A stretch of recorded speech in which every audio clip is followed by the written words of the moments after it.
आवाम निकली, अवाम ने मिलकर ठप्पा लगाया, फैसला कर दिया कि पाकिस्तान किधर खड़ा है। एस्टैब्लिशमेंट के माथे के ऊपर लिख दिया पाकिस्तान की अवाम ने शिकस्त, लूजर, और उनको ऐसी इबरतनाक शिकस्त दी कि ये कई दहाइयों तक अपने जख्म चाटेंगे। अब ये जो बार बार फस्तायत हुई, जुल्म हुआ, जबर हुआ, लोगों का कत्लेआम किया गया, 26 नवंबर को लोगों को सीधी गोलियां मारी गई, और जो इस हुकूमत ने अवाम का भुड़कस निकाला है उसके खिलाफ रद्द-ए-अमल तो आना था। जो पीटीआई की सपोर्ट है इमरान खान साहब की, वो भी पाकिस्तान की अवाम करेगी, क्योंकि अब पाकिस्तानियों ने तो जिद बनाई हुई है। अब पाकिस्तान तहरीक इंसाफ के लोगों ने और पाकिस्तानी अवाम ने निकलकर बड़ा जबरदस्त मुजाहरा किया है। तो अगर आप ओवरऑल देखें तो ये जो 14 अगस्त का अब तक का सिनेरियो चला है, इसमें पलड़ा भारी है इमरान खान साहब का। जेल के अंदर कैदी नंबर 804 है, वो बाहर बैठे हुए सारे हुक्मरानों से भारी है। हुकूमत ने भी एक तकरीब की है, वहां पे फील्ड मार्शल थे, शहबाज शरीफ थे, लेकिन अवामी तवज्जो उस तरफ नहीं है। यानी हम सोशल मीडिया का एनालिसिस इकट्ठा कर रहे थे, ये तो अशर बाजुआ साहब जो है वो इसकी तफसीलात सामने लेकर आएंगे, लेकिन अगर हम ये देखें कि फील्ड मार्शल और शहबाज शरीफ साहब का मुश्तरका तौर पे लोगों की कितनी व्यूअरशिप है सोशल मीडिया पे, तो जो मैंने अब तक देखा है वो तो 10% भी नहीं है एज कंपेयर टू जो पाकिस्तान तहरीक इंसाफ या इमरान खान के लिए आवाज उठ रही है।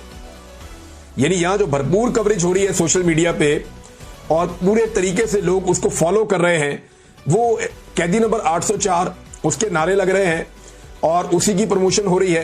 पूरा का पूरा सोशल मीडिया भरा पड़ा। जबकि अगर आप, और इसीलिए नफरत करते हैं सोशल मीडिया से मौजूदा एस्टेब्लिशमेंट के लोग, अगर आप फील्ड मार्शल साहब या शहबाज शरीफ साहब का जो प्रोग्राम था उसकी तरफ जाएं तो वहां आपको कुछ भी नहीं नजर आता। अच्छा, यौम आज़ादी के मौके पर भी शहबाज शरीफ साहब ने जो तकरीर की है, उस तकरीर में कायदे आजम मोहम्मद अली जिन्ना और अल्लामा इकबाल रहमतुल्लाह अलैह, इन दोनों से ज्यादा फील्ड मार्शल आसिम मुनीर की तारीफें की हैं। शहबाज शरीफ साहब अपनी तकरीर में बार बार हर चीज आसिम मुनीर साहब के मईशत उनके खाते में, दिफा उनके खाते में, बाकी सारी चीजें उनके खाते में, यानी शहबाज शरीफ साहब ने टका के जो है वो आसिम मुनीर साहब की खुशामद की है। इस मौके पर जब जश्न आज़ादी मना रही है कौम और आपने खराज तहसीन पेश करना था पाकिस्तान बनते वक्त जिन लोगों ने कुर्बानियां दी, कायदे आज़म मोहम्मद अली जिन्ना, उन लीडरों को जिन्होंने ये मुल्क बनाया, तो उनसे ज्यादा तारीफें और खुशामद जो है वो शहबाज शरीफ साहब ने वहां मौजूद फील्ड मार्शल आसिम मुनीर साहब की है। और ये तो इस लेवल तक पहुंच गए हैं कि पंजाब में ना हुकूमत ने एक अजीबोगरीब काम कर दिया। फील्ड मार्शल के कामयाब दौरा अमेरिका पर खराज तहसीन की करारदादी पेश कर दी। अंदाजा करें आप, यानी ये भी वक्त आपने देखना था कि एक आर्मी चीफ अमेरिका का दौरा करते हैं और वापस आ जाते हैं। नॉर्मल चीज है, दुनिया भर के आर्मी चीफ जाते होंगे, दिफाई नुक्ता नजर से बहुत सारे दौरे शौरे होते हैं, चीजें होती हैं, लेकिन पंजाब असेंबली ने बाकायदा करारदाद, बूट पॉलिश की इससे बेहतरीन कोई एग्जाम्पल हो नहीं सकती, हो ही नहीं सकती। पंजाब असेंबली ने बाकायदा करारदाद पेश कर दी कि जनाब फील्ड मार्शल का दौरा है अमेरिका, भाई वो कोई सियासी दौरा है, वो कोई बाशी दौरा है, और अगर है तो किस कैपेसिटी में है, बजाय इसके कि अवामी मुंतखब नुमाइंदान ये सवाल उठाएं कि सिविलियन सुपरमेसी कहां गई, वो इस बात को सेलिब्रेट कर रहे हैं कि जनाब हमारे पल्ले तक कख नहीं है, ना हमारा वजीर आजम कुछ कर सकता है, ना हमारा सदर कुछ कर सकता है, वो दोनों जाली हैं। तो जो उनको लाने वाले हैं उनकी तारीफें करो और बूट पॉलिश करो। बहरहाल ये अब उन्होंने कहा जी कि दौरा अमेरिका कामयाब होने पर खराज तहसीन पेश करने के लिए करारदाद पेश कर दी गई। अब नाजरीन, शहबाज शरीफ साहब ने तकरीर करते हुए ना बड़े बड़े बोल भी बोले, उन्होंने इंडिया को भी बड़ा उन्होंने चैलेंज किया। यानी ये पाकिस्तान की जो जाली हुकूमत है ना, ये दो लफ्ज बोलने के काबिल नहीं थी। ये मोदी का तो इनको चाहिए शुक्रिया अदा करें जाके कि एक बुज़दिल दुश्मन ने पाकिस्तान की इस जाली हुकूमत को मौका दिया कि अब वो बोल सकती है, वरना मई से पहले ये किसी चीज के ऊपर बात करने के काबिल भी नहीं बचे थे। और मोदी ने लितरोल करवाई और गैर जरूरी तौर पे लितरोल करवाई, वैसे इनकी बनती भी थी जैसी ये हरकतें कर रहे थे, और उसके बाद उनको पर भी लग गए और जुबान भी लग गई, जो बोल ही नहीं सकते थे, जो बिल्कुल अवाम के अंदर पूरी तरह से गैर मकबूल थे, और वो अभी भी गैर मकबूल ही है। लेकिन मामला ये है कि अब उनको एक थोड़ा सा फेस सेविंग टाइप का मिल गया है कि चंद दिन उनके अच्छे गुजरे, अब उसी का फायदा वो उठा रहे हैं, और उसी वजह से अमेरिका के साथ एक लिंक भी बन गया। तो मोदी ने जो हरकत की, चले पाकिस्तान की एस्टेब्लिशमेंट का और मौजूदा हुकूमत का तो फायदा हो गया, पाकिस्तान का भी हो गया, अमेरिका के साथ पाकिस्तान की लाइन सीधी हो गई, मोदी का उल्टा नुकसान हो गया। लेकिन ये जानबूझकर गैर जरूरी लितरॉल करवाई है मोदी ने अपनी, और पाकिस्तान में जाली हुकूमत की बिला वजह कमेटी निकल आई।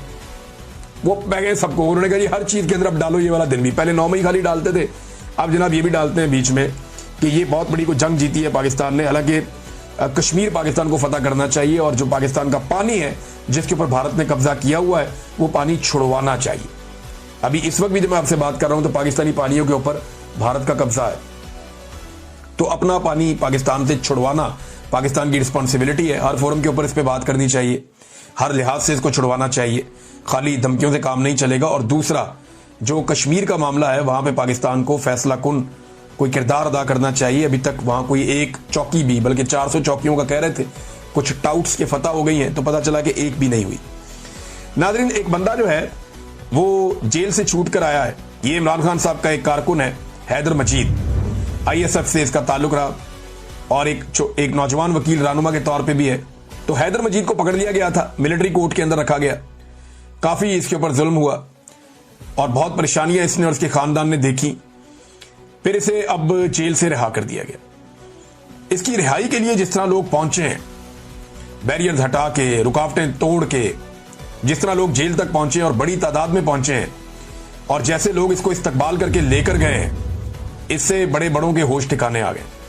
उन्हें आइडिया हो गया कि अगर इमरान खान का एक अदना सा कारकुन, उसको इस लेवल का प्रोटोकॉल मिल सकता है और अवाम इस तरह सर आंखों पे बैठाएगी, जिस तरह वुकला ने नारे लगाए उसके बारे में, जिस तरीके से सबने उसको हाथों हाथ लिया, इससे 14 तबक रोशन हो गए और सबको आइडिया हो गया कि अगर एक अदना वर्कर के साथ ये हो रहा है तो अगर इमरान खान को छोड़ दिया तो पूरा पाकिस्तान किस तरफ को चल पड़ेगा। इसका पाकिस्तान की एस्टेब्लिशमेंट को आइडिया हो गया है। शानदार इस्तकबाल हुआ है। नाज़रीन, दूसरी जानिब एक दो चीजें मैं आपके सामने और रखना चाहता हूं। पाकिस्तान में आतिशबाजी हो रही है, म्यूजिकल कॉन्सर्ट्स हो रहे हैं, लेकिन देखें हमने एक चीज और भी देखनी है। हमारे आजादी का दिन है, एक वक्त था जब हम शुक्राने के नवाफिल पढ़ते थे, झंडे और झंडियां लगाते थे, एक अलग तरीके से जश्न आज़ादी को सेलिब्रेट करते थे, दुआया तकरीबात भी होती थी, लोग छोटी मोटी वॉक और रैली निकालते थे। लेकिन फिर वक्त के साथ साथ इसको हम और तरह करते गए। अब हुकूमती सतह के ऊपर इसमें शमूलियत हो गई है। गुज़िश्ता चंद दिनों से थ्रेट किया जा रहा है इंतजामिया की जानिब से मुख्तलिफ शहरों में कि तमाम दुकानदार, तमाम लोग जो हैं वो बाउंड हैं कि वो पाकिस्तानी झंडे लगाएंगे अपने खर्चे से, वो ये करेंगे वो करेंगे, सबको बाउंड किया जा रहा है। बाकायदा कुछ लोगों की गिरफ्तारियां भी इस बारे में हुई हैं। तो जबरदस्ती लोगों को इस पर कहा जा रहा है, हालांकि जबरदस्ती की जरूरत ही नहीं है, लोग ये खुद करते हैं। अब हुकूमती सतह पे आतिशबाजी और म्यूजिकल कॉन्सर्ट्स, ये चीजें हो रही हैं, ये क्या पैगाम दे रही हैं उन लोगों को जिनकी जानें जा रही हैं। यानी बाजोड़ में लोग नकल मकानी करने पर मजबूर हैं, अपने घरों से बाहर दूर बैठे हुए और बम गिर रहे हैं उनके घरों के ऊपर। वो जब ये आतिशबाजी देखते हैं तो उनके दिल पे क्या गुजरती है। जो बलोच बेचारे सैकड़ों मील का फासला तय करके पहुंचे इस्लामाबाद में और वो अपने लापता प्यारों की तलाश में है, जिन्हें जबरी तौर पे गुमशुदा किया गया है, जब वो ये सेलिब्रेशन देखते हैं तो उनके दिल पर क्या गुजरती है। देखिए, मैं ये नहीं कह रहा कि आज़ादी का जश्न नहीं मनाना चाहिए, लेकिन हमें यह भी देखना चाहिए कि हमारे कितने लोग तकलीफ में हैं और उनकी तकलीफ दूर करने के लिए हमने क्या किया है। लगभग 1 महीना हो गया ये बलोच आकर बैठे हुए हैं। जुनैद अकबर ने कहा जी कि पार्लिमानी कमेटी बनाए, जाकर इनसे मिलें और बात करें। ये बलोच 1 महीना हो गया लगभग आकर बैठे हुए हैं इस्लामाबाद में, कोई इनकी बात ही नहीं सुनता। गर्मी में ये तपती धूप के अंदर